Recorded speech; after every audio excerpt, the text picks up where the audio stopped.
What up? This is Rama Screen covering movies, TV, and entertainment, and here's my review of Red Sparrow. Let's rock this. Red Sparrow is a sexy and brazen spy thriller. Provocative. It's quite possibly Jennifer Lawrence's bravest performance yet. The pacing is a bit slow, so it requires some patience on your part, but it gets rewarding at the end. Because Red Sparrow's aim is more to rattle your cage around every corner. Directed by Francis Lawrence, based on Jason Matthews' book, Red Sparrow stars Oscar winner Jennifer Lawrence as a prima ballerina Dominika Egorova, whose career ends early when she suffers injury on stage. And now she and her mother are facing an uncertain future.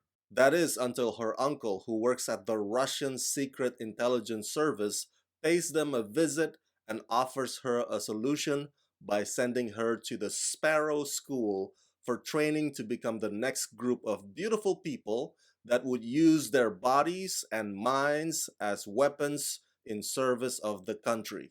The training is brutal and perverse, but she ends up being tasked with a mission to establish trust and uncover a mole.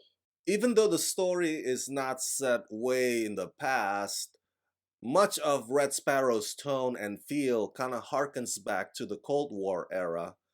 Or perhaps that is the film's intention all along, in that it's suggesting that perhaps the remnants of the Cold War never truly fade away.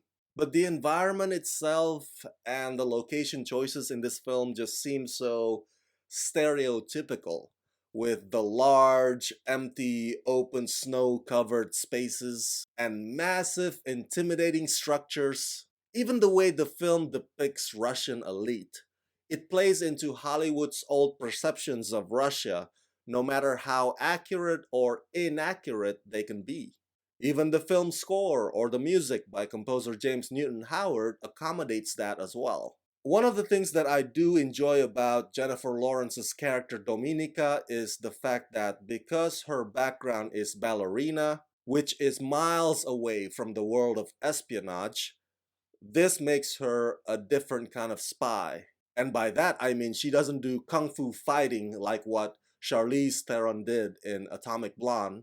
Dominika is not some kind of female version of Russian James Bond. As a matter of fact, the way Dominika plays both sides of the fence is quite naive and unorthodox. At times, without even realizing it, she puts herself in the most vulnerable positions.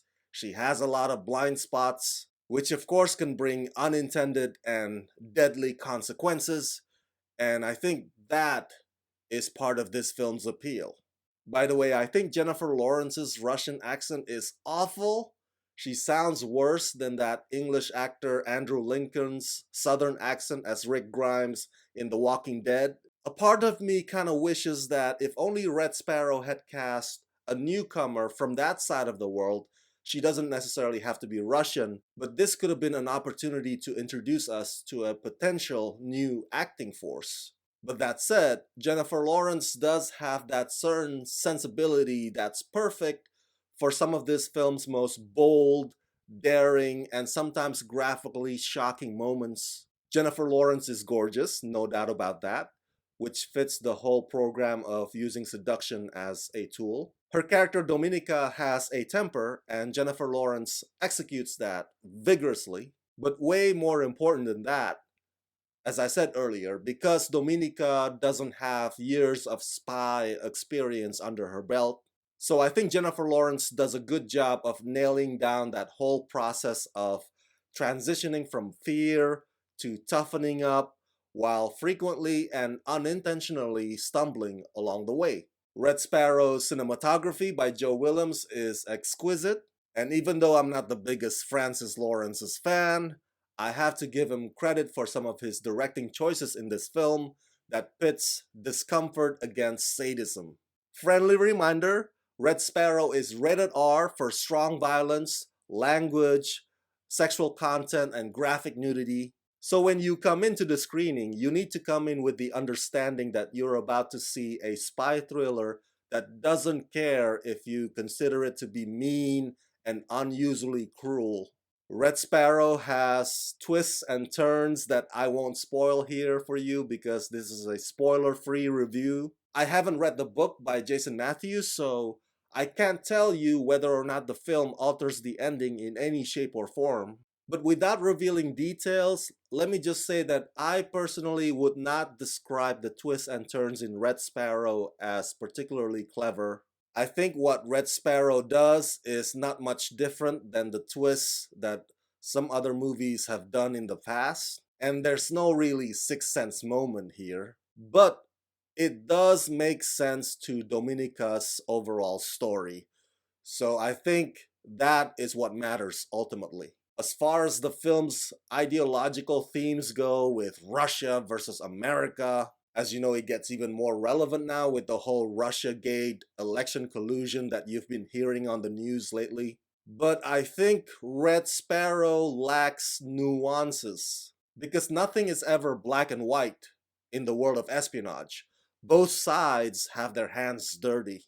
It's never as clear cut as good guys versus bad guys, but unfortunately, that is what Red Sparrow presents. So that's it. That's my review of Red Sparrow. Share your thoughts in the comment section below. Share this video with all your friends on the YouTube verse. Subscribe to my channel. And if you can support me on Patreon, please do so at patreon.com/ramascreen. Become my patrons today. Let's rock this.